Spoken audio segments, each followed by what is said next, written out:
Yo, Literal aka Mega Blitz. In today's video, we're going to be looking at potentially the best deck in format after rotation.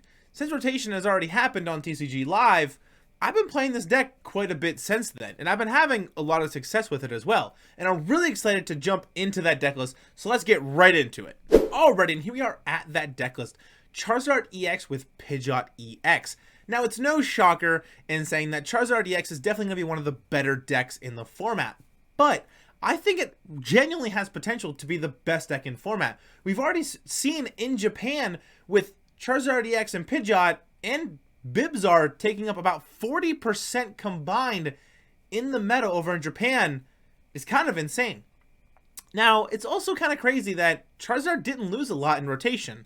Sure, he lost Battle VIP Pass like most decks, but the big hitter that this deck lost was Mew from Celebrations with Mysterious Tail. We also gained things like Buddy PAF, allowing us to find 2 basic Pokemon 70 HP or less and put them onto our bench. All of our Charmanders and Pidgeys have less than 70 HP, and Jirachi and Manaphy have 70 HP as well, so you are able to grab those off of Buddy PAF if needed. The big help also with this deck is the fact that Path to the Peak rotated. Being able to shut off all of our abilities was one of the hard parts about playing this deck. Shutting off your instant charge very early on in the game definitely can hurt the deck. Shutting off that quick search ability to find whatever card you want can really hurt it. And being able to shut off that Infernal Rain ability from Charizard to power up energies onto Charizard can really slow it down as well. But with Path to the Peak rotating, there's nothing else to really stop it from just finding whatever card you want.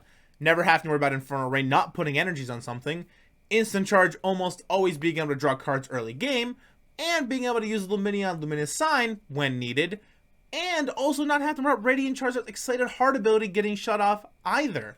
The other cool thing that I liked about Charizard EX post-rotation is the fact that we don't have to play so many Blazing Destruction Charmanders anymore to get rid of Path to the Peak and take a turn to potentially use that Blazing Destruction attack to remove Path. So it opens up for us to be able to use the Heat Tackle Charmander and the Ember Charmander and things like that.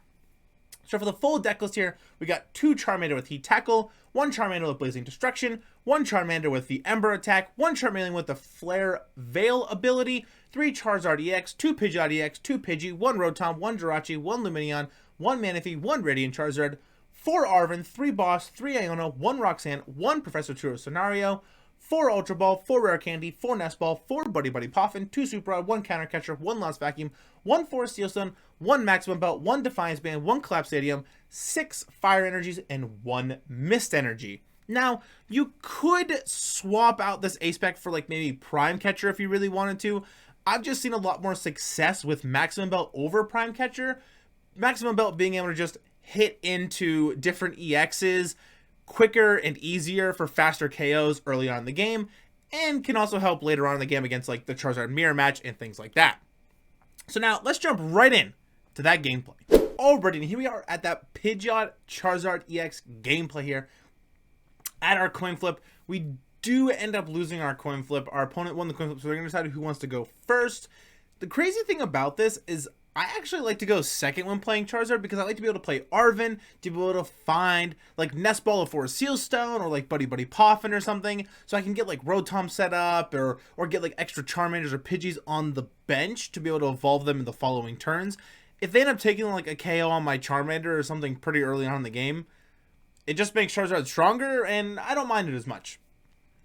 So you're going to Ultra Ball, discard a couple things here, get a Rotom instant charge, and then end up passing the turn here. So we're going to start off with Arven. We're going to grab Buddy PAF and Forest Seal Stone here. We're going to be able to bench that Charmander, use Buddy PAF to grab double Pidgeys here, and then going to use Nest Ball to be able to bench or get that Rotom V there, bench it, and then attach a Fire Energy to that Charmander, put the Forest Seal Stone on Rotom. I'm going to choose not to use it here. I want to save it later on just to be able to find like that missing piece for like Rare Candy Charizard or Rare Candy Pidgeot. So I'm just going to instant charge and pass, draw a couple cards here. Our opponent going to switch, get up that Rotom, just play an Iono here, and going to put us into a pretty decent hand. So we got Charizard EX, got Pidgeot EX, double Iono, Ultra Ball. Jirachi's kind of a dead card in this matchup because we are playing against the mirror match here, and we know that because they're playing Rotom. Zard doesn't normally play Rotom a lot of the times. So you're going to be able to get a Charmander here. They're going to attach energy to that Charmander, Defiance Band on it as well. I'm going to use that Star Alchemy here with that Forest Seal. So that's why I saved it, just in case if they did something like Iono, or if I just needed to find that missing piece. So we're going to find Arven, grab Rare Candy, Maximum Belt here, be able to Rare Candy into Pidgeot EX, quick search, be able to find myself Rare Candy as well, to then be able to go Rare Candy into Charizard EX. So we're going to Rare Candy into Charizard EX for the active Charmander here.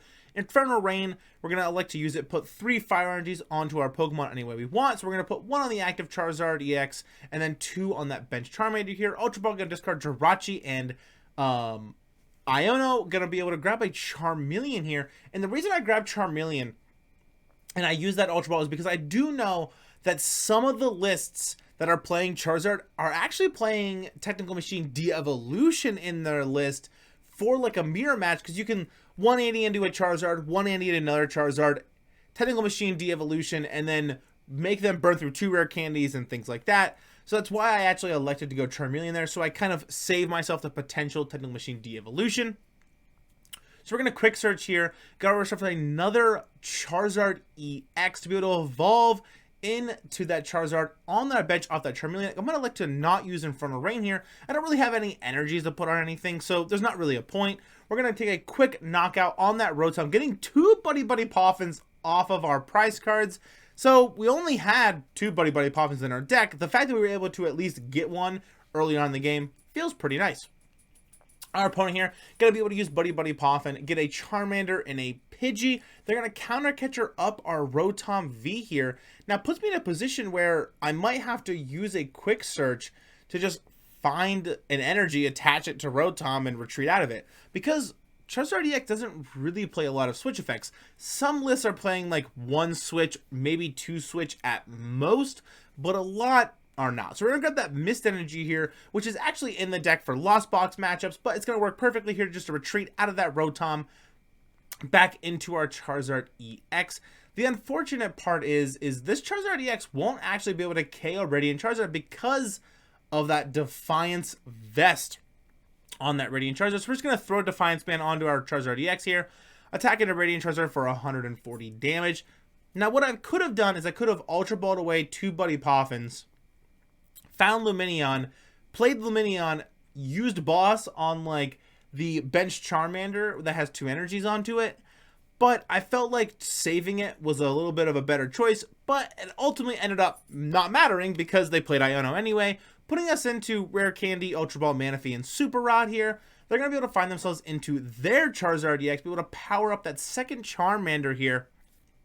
Now, they're in a position where they could just retreat out of Radiant Charizard into Charizard EX, but they're going to elect to actually attack with that Radiant Charizard for 250 damage here, pretty much setting me up to be able to just take a KO on that Radiant Charizard if I want to, and then kind of just suffer the counter KO on my active Charizard EX. So we're going to find Arven here, be able to find a Maximum Belt in Lost Vacuum. The reason I grabbed Lost Vacuum is I don't want them to benefit from that Defiance Band on that Charizard EX. So we're going to Lost Vacuum away our Manaphy to get rid of Defiance Band. And then I was thinking about putting the Maximum Belt onto our bench Charizard EX, but I was like, I probably should wait and just hold on to it for later on in the game to maybe use it later on against like the Charizard EX, because the way it scales is I'm already ahead on the prize race. So if they take, you know, maybe 2 or 3 prize cards, I might need that Maximum Belt just to push through a little bit to get to that 330 or to get to that 280 on a Pidgeot EX. So we're going to Ultra Ball here, finding Lumineon V, be able to use that Luminous Sign ability, to find themselves a supporter there. They're going to use that Buddy Poff and just kind of whiff, attach that Forest Seal Stone to Lumineon, and use that Professor's Resource they found off of that Lumineon here. Going to be able to Rare Candy into Pidgeot EX. I'm going to be able to have access to that quick search ability here. Rare Candy into Charizard EX. They're going to elect to not use the Infernal Rain ability as their Charizard EXs are already powered up with energies, so there's no reason to use it. And then they're going to use that Star Alchemy off of that Forest Seal Stone from that Lumineon here to go find 1 copy of whatever card they want out of their deck, and they still have access to that quick search ability as well.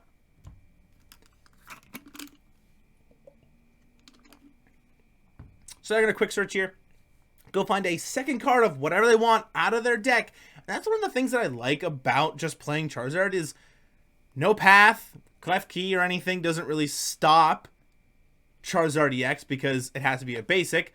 And you're able to just use quick search all the time and just go find the pieces you want, and it feels so great. I'm going to try to collapse Stadium here.